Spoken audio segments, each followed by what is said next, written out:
നടിയെ ആക്രമിച്ച കേസിനെ തുടർന്ന് പിടിച്ചുവച്ചിരുന്ന ദിലീപിന്റെ പാസ്പോർട്ട് തിരിച്ചു നൽകും. എറണാകുളം പ്രിൻസിപ്പൽ സെഷൻസ് കോടതിയുടേതാണ് തീരുമാനം. പുതിയ സിനിമയുടെ പ്രൊമോഷൻ ആവശ്യത്തിനായി വിദേശത്തേക്ക് പോകേണ്ടി വരുമെന്ന് ദിലീപ് കോടതിയെ അറിയിച്ചിരിക്കുന്നു. സജോ ദേവസ്യയാണ് ചേരുന്നത്. സജോ, ദിലീപിന്റെ വാദം അംഗീകരിച്ചുകൊണ്ടാണ് ഇപ്പോൾ കോടതി പാസ്പോർട്ട് തിരിച്ചു നൽകുന്നത്. കുറ്റവിമുക്തനാക്കിയതിന് പിന്നാലെ തുടർ നടപടികൾ സ്വീകരിച്ചിരിക്കുന്നു, അല്ലെ?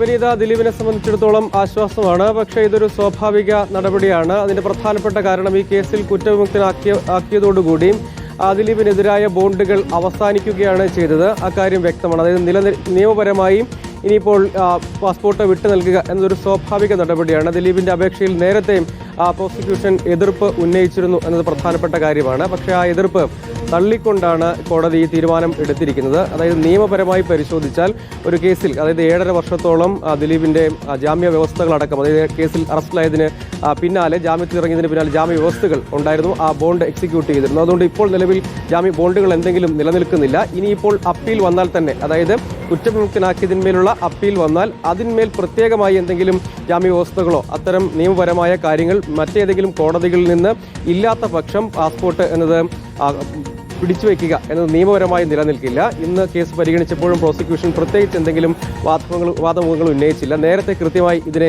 എതിർപ്പ് അറിയിച്ചിരുന്നു. ദിലീപിന്റെ അഭിഭാഷകൻ പ്രധാനമായും പറഞ്ഞത് വളരെ വേഗത്തിൽ തന്നെ പാസ്പോർട്ട് വിട്ടു നൽകണം. സിനിമ പ്രൊമോഷനായി വിദേശത്തേക്കടക്കം, പുതിയ സിനിമയുടെ റിലീസ് ഉണ്ട്, അതുകൊണ്ട് വിദേശത്തേക്കടക്കം പോകണം. അതുകൊണ്ട് ഈ കാര്യത്തിൽ വളരെ വേഗത്തിൽ തന്നെ അനുമതി വേണം എന്ന് പറയുകയാണ് ചെയ്തത്. കോടതി അത് അനുവദിക്കുകയാണ് ചെയ്തത്. അതോടുകൂടി 7 വർഷത്തിന് ശേഷം സമ്പൂർണ്ണ അവകാശത്തോടുകൂടി പാസ്പോർട്ട് ദിലീപിന് തിരികെ ലഭിക്കുകയാണ്. സജോ ദേവസ്യയാണ് വിവരങ്ങൾ നൽകിയത്.